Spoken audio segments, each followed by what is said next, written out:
look at there. Look right here. We're gonna move this down a little bit. Oh, maybe I can't move it now. Well, anyhow,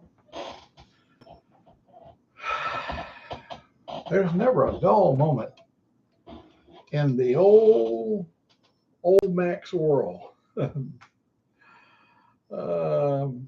hope some of you guys stuck around and came back. I don't know. I can see. Let me see. Is anybody going to show up? It's been running for 9 seconds, but I can see the picture. I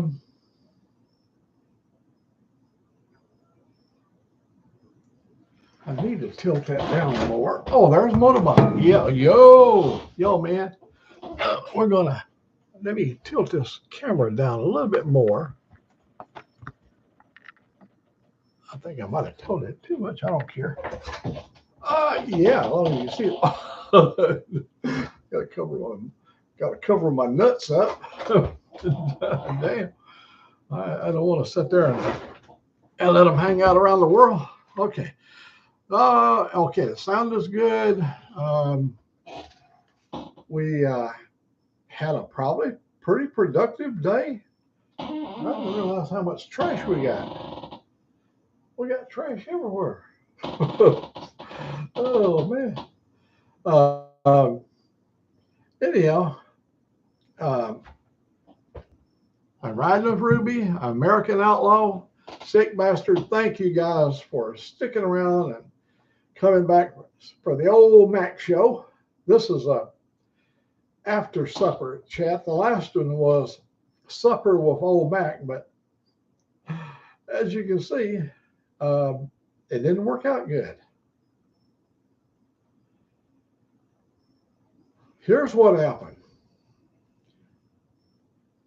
I got a free deal that came with my camera, that XSplit thing. So I went in and set it up, and it looked like it had, I was going to be able to get a lot of animation, and I was going to have some things in there. But unfortunately, it had a mind of its own.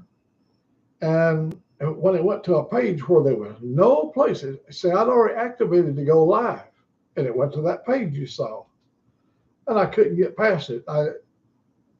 Maybe if I was on a laptop, but I'm not. I'm on a computer, so I don't have any way of sliding. You're absolutely right. When it said on there, it said a free trial, and then I went in and I set it up, and I said, I wonder what. Oh, I almost made a mistake. Woo! It said I went in and see what this thing was going to cost me to have it in case it worked. And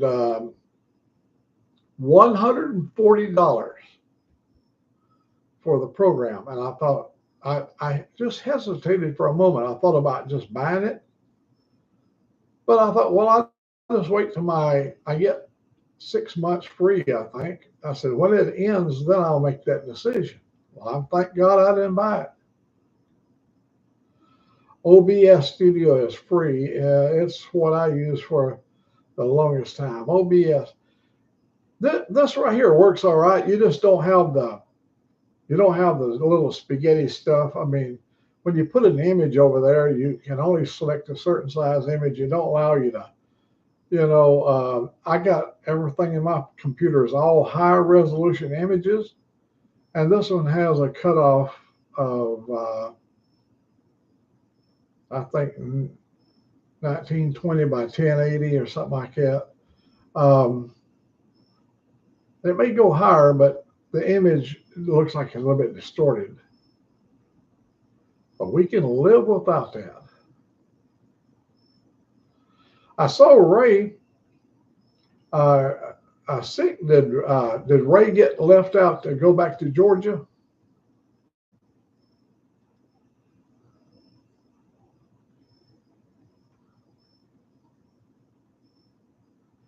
Yeah, we had a pretty productive day today. The refrigerator, remember I paid the guy $400 to come out here and fix my freezer portion of my refrigerator. And then it leaked water out of the bottom.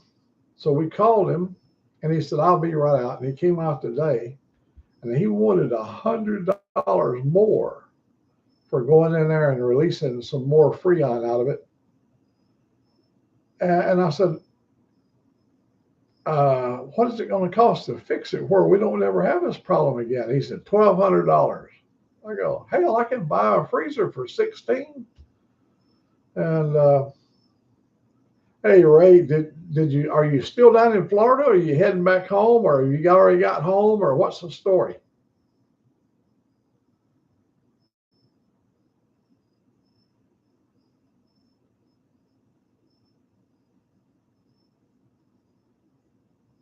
Oh, you're home already. Well, man, you you don't let no moss grow on you. A rolling stone will gather no moss.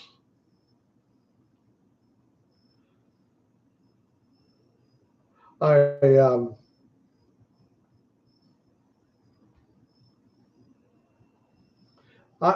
we went out. We had the refrigerator man. We got him taken care of.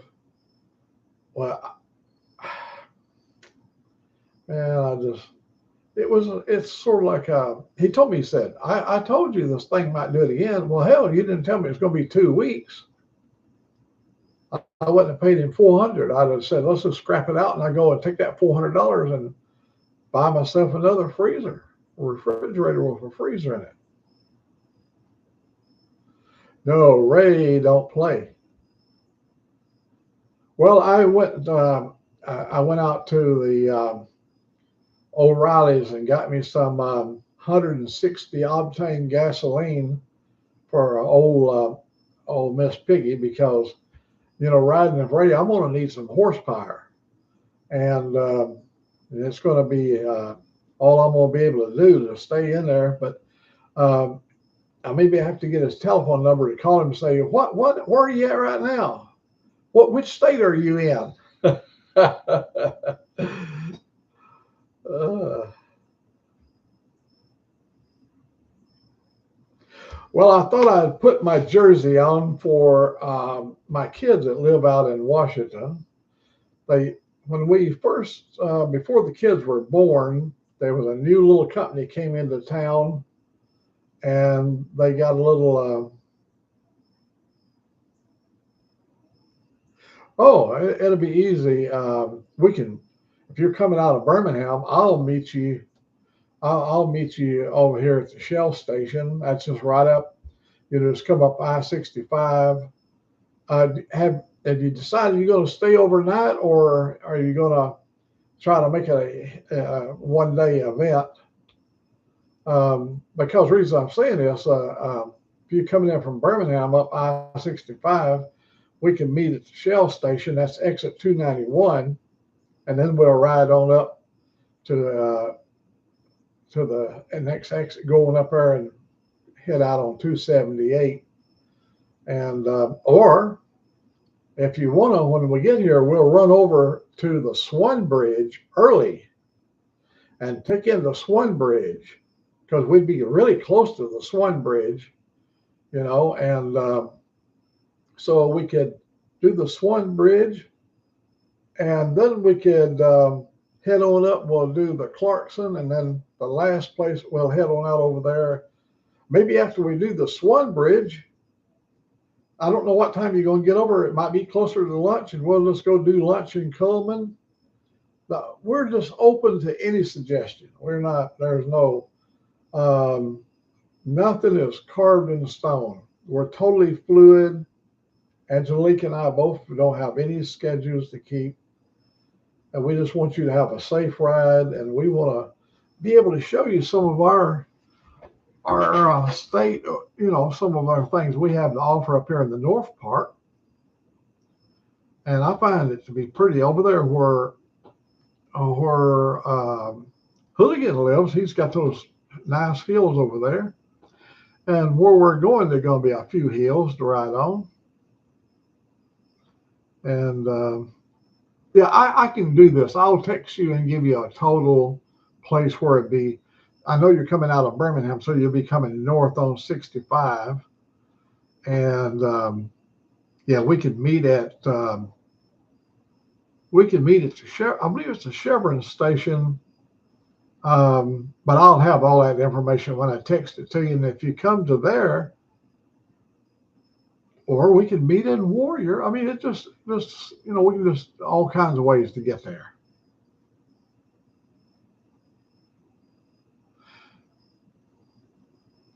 Yeah, if you cut over there, um, somewhere over there by Irondale, over there when you're coming in on 20, you can bypass and come up over. You don't mind riding on back roads, and you can come up over the ridge over there and come out.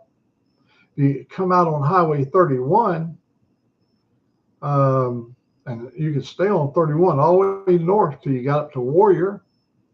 I can meet you in Warrior, or I can meet you in Hayden, the very next town called Hayden. If you look on the map, you'll see Hayden.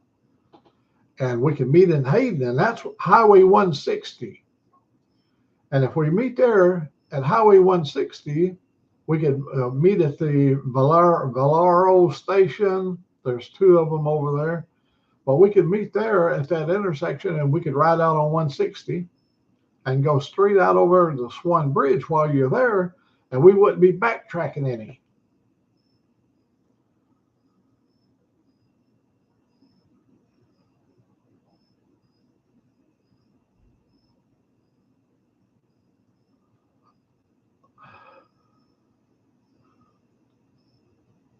Yeah, you know your way around Birmingham. Yeah, you want to avoid Malfunction Junction, but I don't know what time you're going to get into Birmingham. If you get into Birmingham after 9 in the morning, you'll slide through Malfunction Junction. Won't be no issue. There won't be no traffic issue. They got it all. You've been over this year. I saw you rode over this year. You know your way, and you can look at Google there and find your way. Once you get up north, either come all the way up on 31. You can hit 31 in Birmingham over there. Before you get to Malfunction Junction. And I think you probably are not going to be coming without some form of protection. You can ride through that area there. I've rode through there. You just got to keep your eyes open. It's once you get past that little old place there, the rest of it would be pretty good. It's a shame you have to go around places in the town, but that's just, that's the way things are. I see this right here driving me crazy. Wait, is it? No, that ain't it. What am I seeing? See, everything's backwards on the camera. It's all sort of backwards. And but it don't matter. I changed the camera from over in the middle over to one side, because she likes to come in sometimes and come over and sit and join me. And she's busy right now. She's doing her TV stuff, but she'll come floating through. The temptation of coming over and saying hello to everybody is just mighty powerful urge. Now, I saw American Outlaw. I watched your video. You're coming a long way, and you've done really good on getting stuff put together. I thought you was going to roll it out of the shed today. You looked like you was just about to roll it out.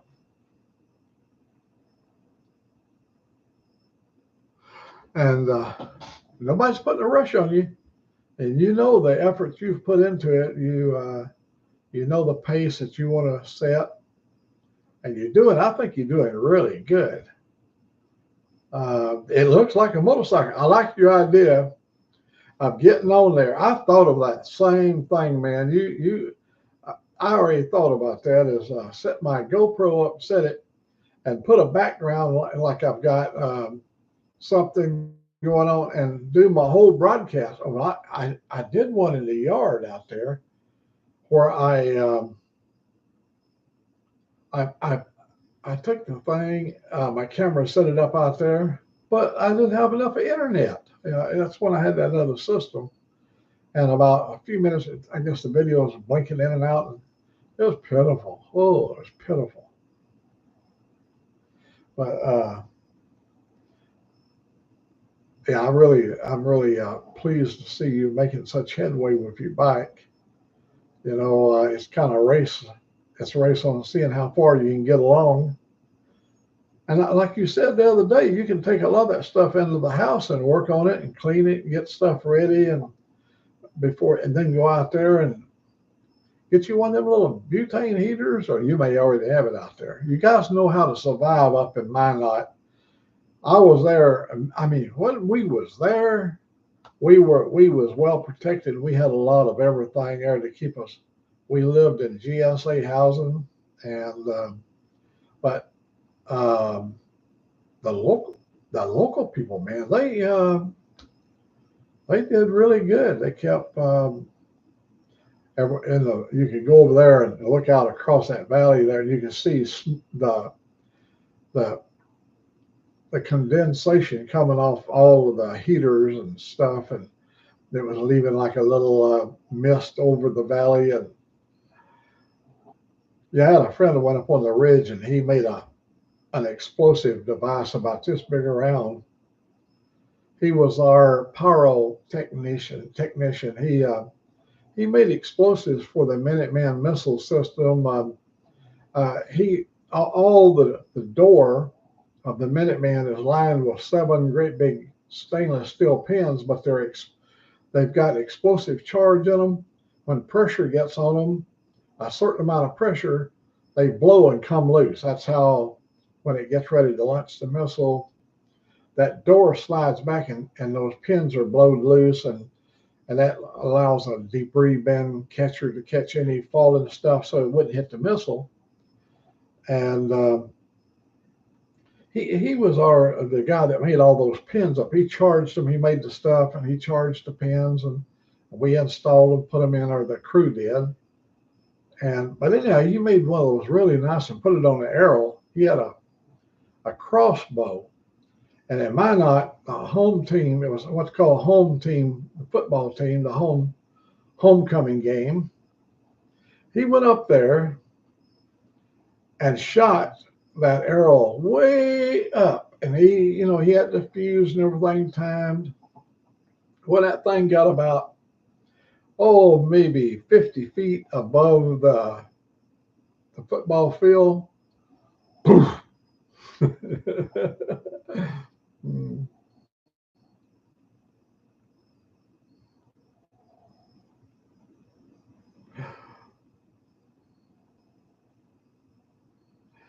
Oh, no bungs, just zigzags. I may have told this story before, but hang on. I'm waiting for the train to get out.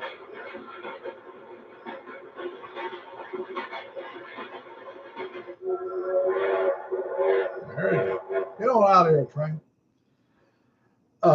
My daddy had been to the commissary back in the old days. You couldn't get real money. You got what's called clacker and scrip. So my daddy took some of his money, went down there, and bought Country Gentleman smoking tobacco. And he brought back a carton of it, those little packets. They're little sacks. And you pull the drawstring, and you can put your smoking tobacco in your OBC and roll them. And he could do it one-handed, man. He was good. But my uncle gave me a rolling machine.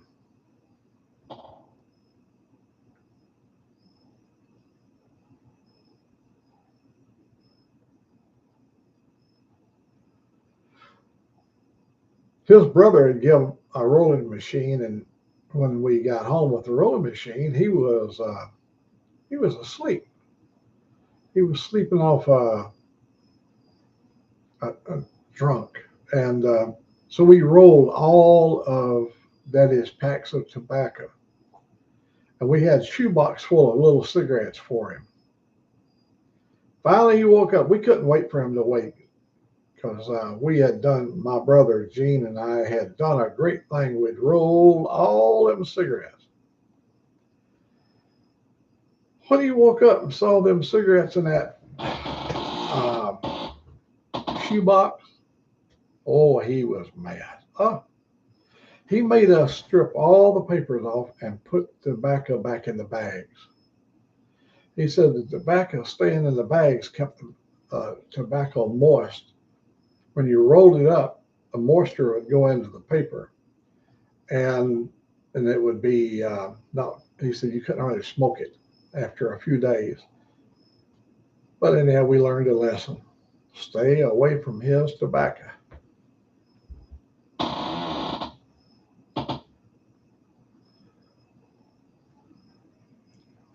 I don't even have nothing I could. Oh yeah, man, I think yeah. Let me see right here. Oh yeah, let me pack this thing full right here. Okay, give me a light there.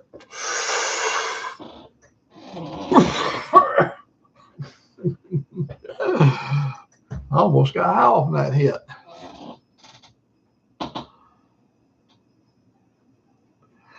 Oh man. We stopped at a house in Black Diamond, Washington. A friend of mine invited me to go over there and meet some of his buds.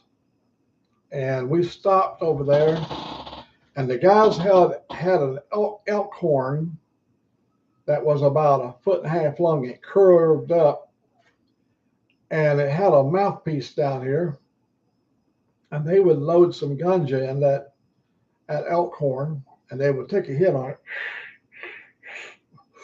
it.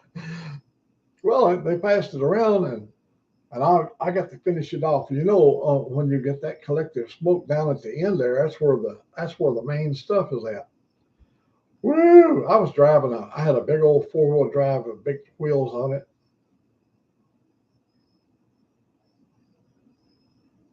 Roll a T-bone.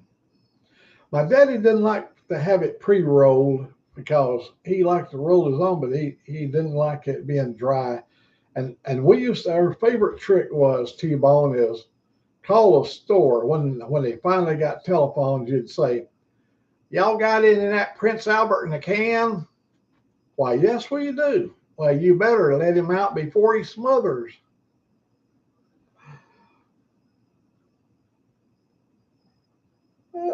That's what we did. We'd play all the phone pranks. Telephones were just coming in, was getting started. Our first phone we had was in Winfield, Alabama, and we was on an 8-party line. And the phone was a big box on the wall, and it had a mouthpiece here in the front, and over on the side, the earpiece hung in a little cradle. You pick the earpiece up, and you make sure nobody was talking, and you take that crank over there, and you go ring, ring, ring, ring. You turn that crank 3 or 4 times, and if you turned it too many times, the operator said that was unnecessary.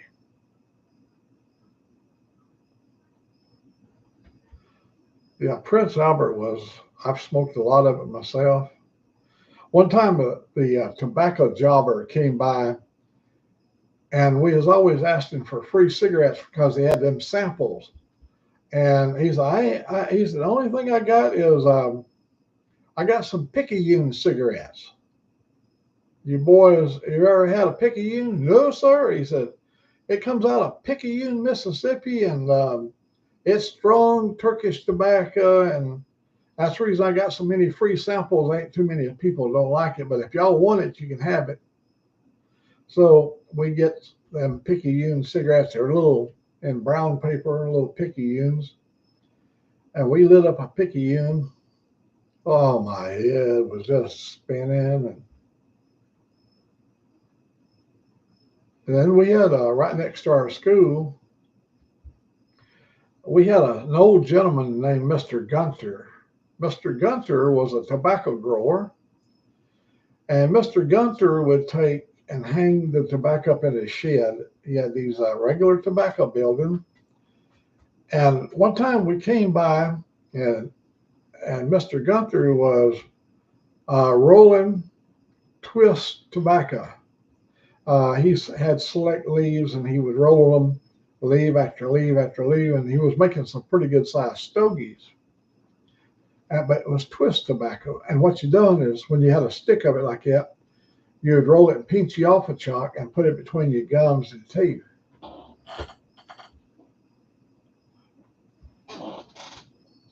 Oh, are you going to come down 59? I thought you was coming over on 20.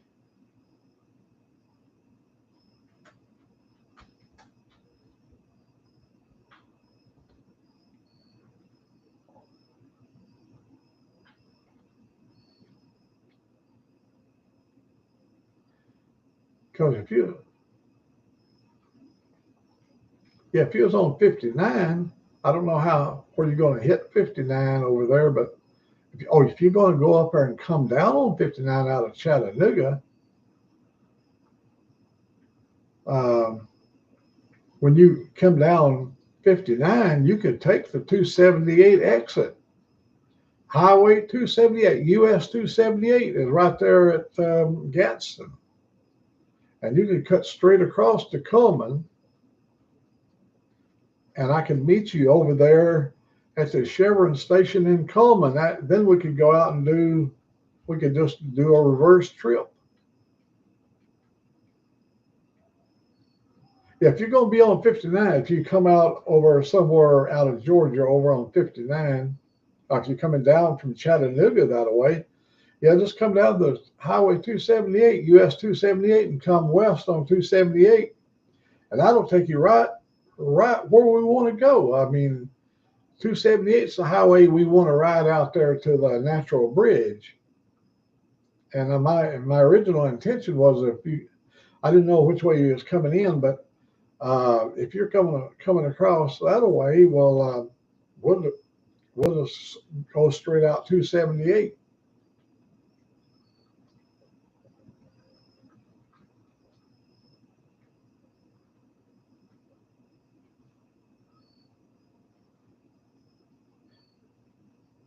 When I was a truck driver, I used to drive from Center, Alabama. I think it's Highway 411, and it would take you over to Rome, Georgia. And at Rome, there you can hit 75, and you could come across. You could come out of to Weiss Lake when you was with Hooligan, and that's about 75, 80 miles from here, from my house.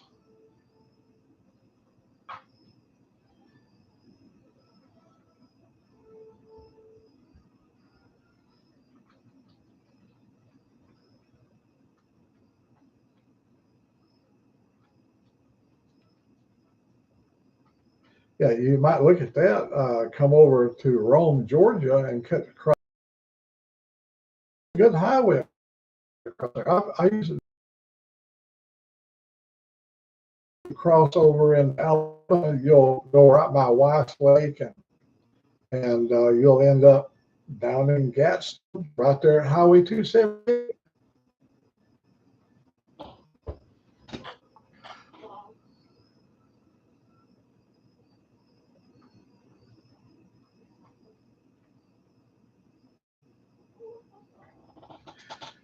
On I-20, you want to take off exit 188, okay, and hit 431.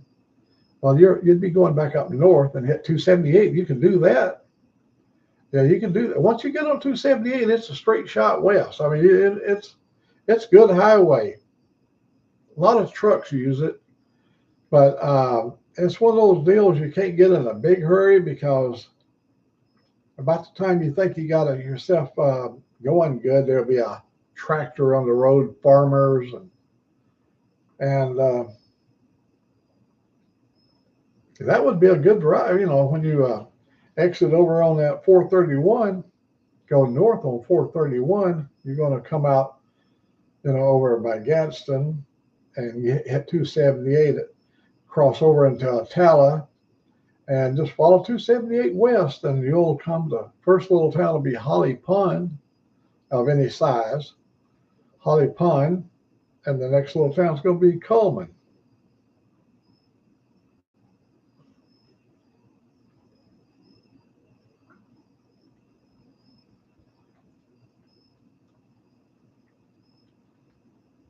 I rode that 431. That's a good, basically a good road. We used to go over there and we could go up on Cheehaw Mountain.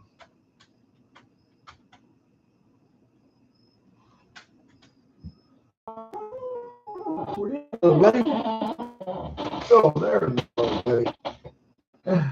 Yeah,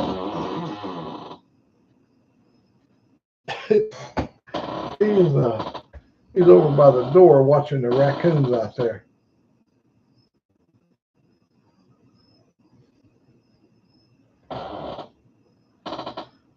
Yeah, he's keeping an eye on. If I go over and turn the light on, and be little raccoons just scampering everywhere. I just put down raccoon food over there, or dog food, and every once in a while they'll come to the door. He never barks.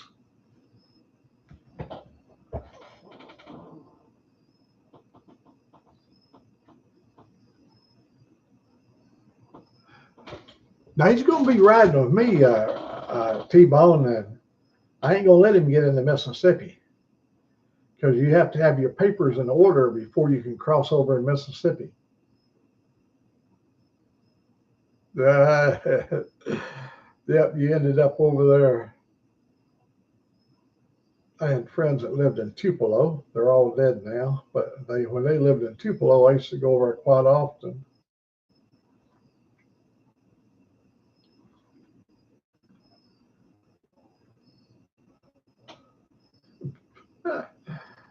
Uh,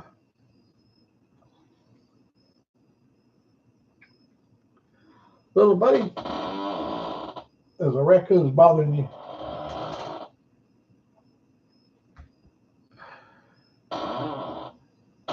He's just laying there patient thing. Yeah, I saw one just run across the deck there. There goes another one, all running down the steps. He can hear them.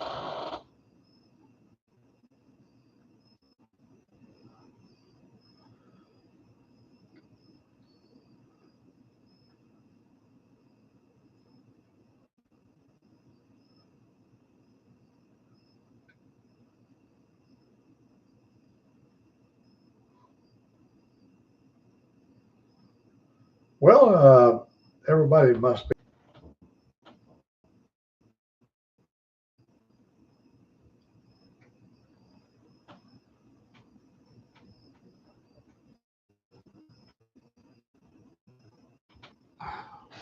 I used to live over by Carbon Hill. We lived in Winfield, just on up the road from Carbon Hill. We had a big tornado over here on April the 27th.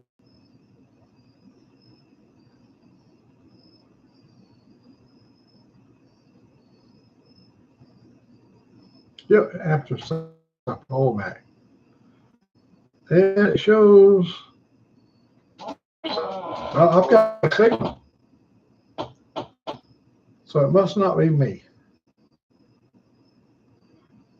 And it shows I've got a signal.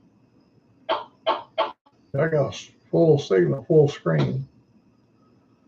And so it has to go out of the camera and into the internet and then back down to my phone. So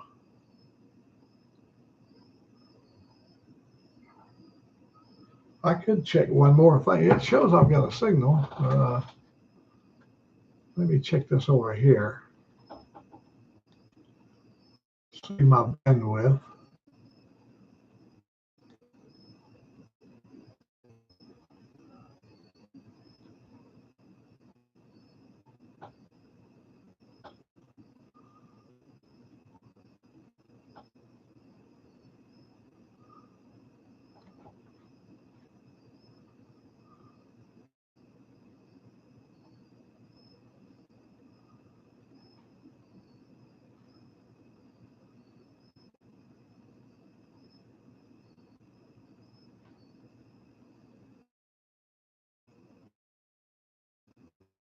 with us.